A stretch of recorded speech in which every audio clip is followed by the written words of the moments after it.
Magandang araw mga pasyente, kamusta lang kayo? So ngayon, kakain naman tayo ngayon, no? Ngayon, ito, kamakailan lang, dito sa KFC Philippines, nagkaroon tayo ng bagong chicken product na available lang sa Philippines, hindi available sa mundo. Nakasulat nga dun sa poster nila, not available anywhere except sa Philippines, no? So ito yung tinatawag na creamy spinach chicken. Ayan, umorder tayo ng twister. Ngayon, meron sila doon zinger, na-try ko na. Medyo hindi ako nasarapan kasi ang alat ng manok eh. So hindi ko alam, baka dahil sa branch lang, no? Ayan, tignan natin, isa ibang branch naman to, malayong branch. Tignan natin kung makakabawi ba to. Ayan ang spinach. Hindi ko alam kung ano ba ang spinach para sa inyo. Ano ba Tagalog nun? Parang wala siyang Tagalog, no? Yun, no? So parang siyang shawarma sa pita. Basta may chicken. Tapos may spinach cheese or something. As combo siya, no? May isang fries. Kaso hindi ako binigyan ni ate ng ng gravy. Masarap pa naman isaw-saw yung fries sa gravy. Ginagawa niyo ba yan? Tapos may royal tayo dito. Yeah, since walang gravy,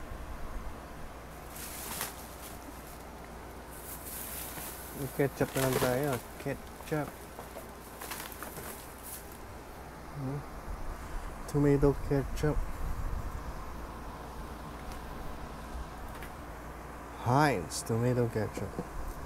So yan na, tingnan na natin.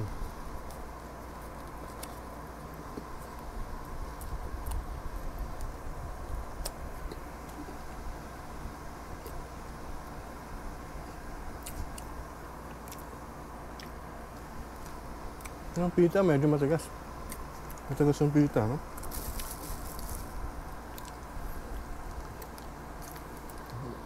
Ito, ang hirap buksan na ito. Nako.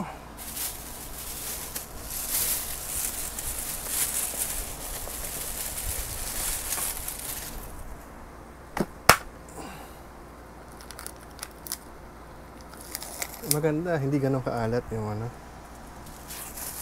yung chicken. Napa-order ako sa isang branch.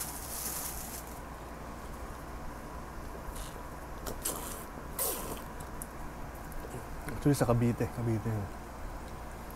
Yung sinabi rin ni Ogie Diaz, nag-grant din siya sa KFC. Umorder siya ng original recipe. Sabi niya, KFC, maawa naman kayo, alat na. Ang alat ng manok. Ayun, so baka ang problem yung supplier, no? Maraming nasobrahan ng asin.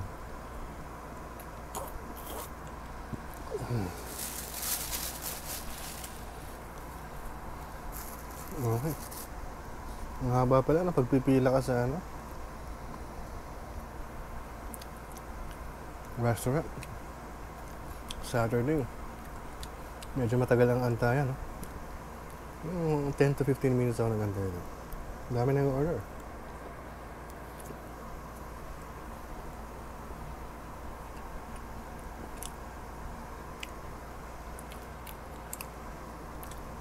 Bigat sa dyan. Panalo.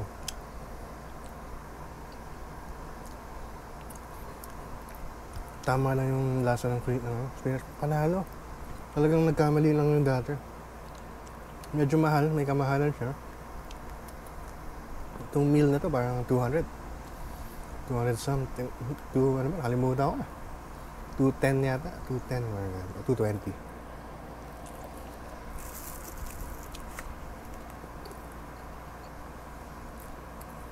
Kasama sa fries and drinks.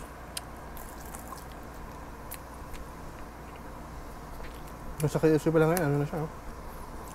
Hindi na pwedeng, ano, digital na siya ngayon. So kung wala ka pang order sa, ano, sa computer nila, babalikin ka. Hindi nila i-honor yung order mo. Which is maganda. At least,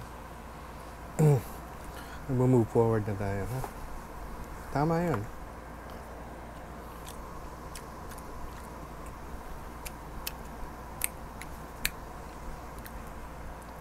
Mga pasyente, naman kailangan eat healthy tayo, no? Ito, spinach, mukhang healthy naman.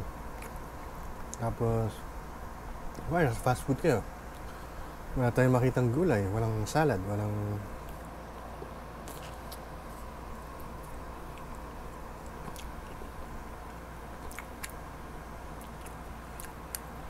choice na pagkaan.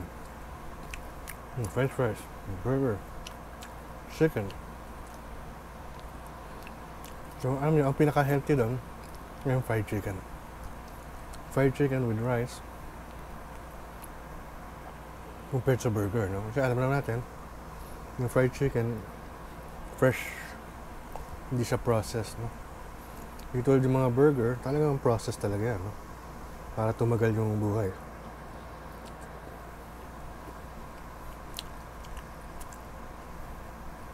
Itong twister, I think processed din yung chicken. Parang fun shot siya. Maliliit na gano'n. Iba sa supermarket, nabibili yun, mga chicken popcorn.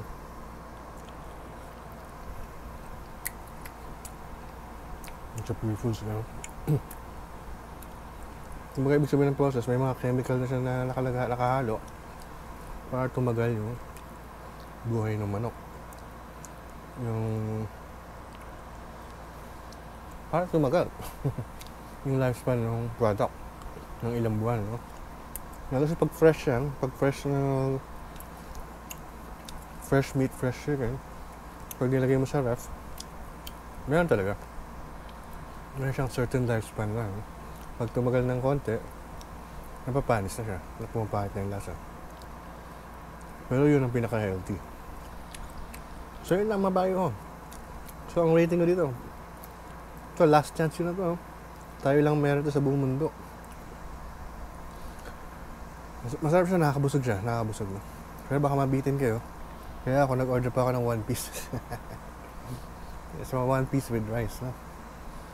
Kaya dito, mag-grade ko dito, siguro 8.8. Pwede ko itong orderin, lalo na pag snack. So pang snack, pwede. Salamat sa panonood, and please like and subscribe.